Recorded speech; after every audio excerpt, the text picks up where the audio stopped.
se fue a la guerra, qué dolor, qué pena. Mambrú se fue a la guerra, no sé cuándo vendrá. Do, re, mi, do, re, fa.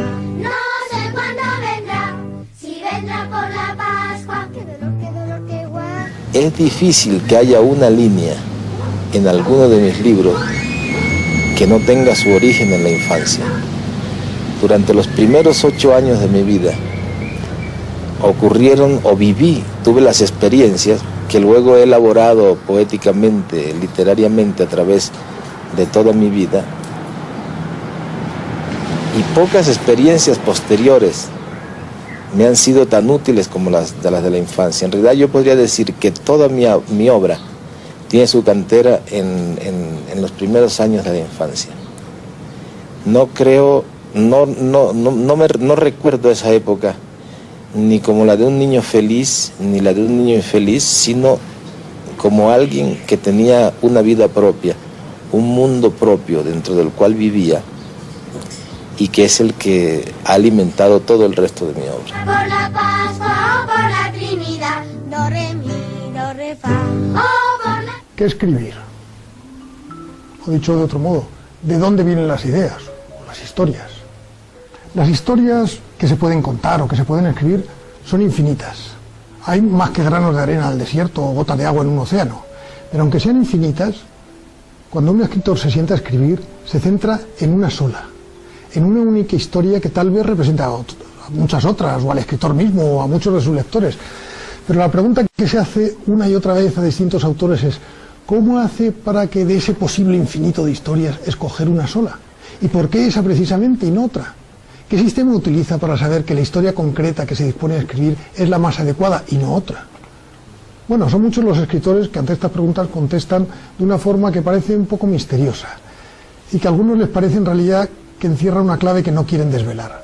Algo así como un truco del oficio que no quieren compartir con los demás. García Márquez, Julio Cortázar, José Luis San Pedro y un largo etcétera terminan diciendo que ellos no escogen las historias que escriben, sino que son las propias historias las que los escogen a ellos. Y esto, dicho así, parece casi como de magia. ¿Tienen acaso esos escritores una facultad extrasensorial para descubrir la bondad de un argumento de la que carecen el resto de los mortales? Yo creo que no. Sí creo que tienen la facultad intuitiva de detectar qué historia es la buena, o al menos suficientemente buena. Pero también creo que esa habilidad la tenemos todos, o casi todos los humanos. Otra cosa distinta es que esté más o menos desarrollada. Los buenos escritores la tienen muy desarrollada, y esa es una de sus características. Las historias que merecen ser escritas no son las mismas para todos, y ahí radica una de las claves de todo esto. Una buena historia para un escritor no necesariamente es buena para otro.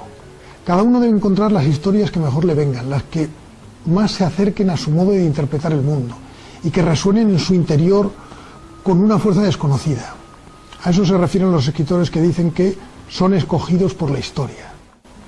De algún modo, que ni siquiera ellos mismos saben expresar, la historia aparece ante el escritor como un moscardón que no desaparece y que insiste en estar ahí, dando vueltas dentro de la cabeza, hasta que el escritor se decide a darle forma a través de las palabras.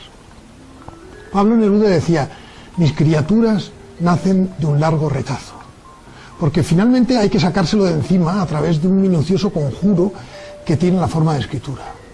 Los personajes llaman a la puerta, marean, van tomando forma y terminan exigiendo del autor que les dé vida. Piden nacer, y el escritor no tiene más remedio que ceder a sus demandas. Visto así, el escritor es en realidad una especie de intermediario, de catalizador, para unos seres fantasmales que habitan en su cerebro y que exigen su carta de ciudadanía. Escribo porque no me queda más remedio, vienen a decir algunos. Y son los que de algún modo reconocen que la historia se cuenta desde dentro. Se la cuentan los propios personajes, se escribe sola. ¿Y qué mérito entonces tiene el escritor? ¿En qué consiste su trabajo? ¿Cómo decir que es en realidad un artista cuando la historia le busca a él y que luego se cuenta sola? Ese es el último peldaño. Miguel Ángel no bromeaba cuando decía que en sus esculturas él solo tenía que quitar lo que le sobraba al bloque de mármol. La escultura estaba ya dentro y su trabajo consistía en poner al descubierto para que todos vieran lo que él ya había visto de antemano.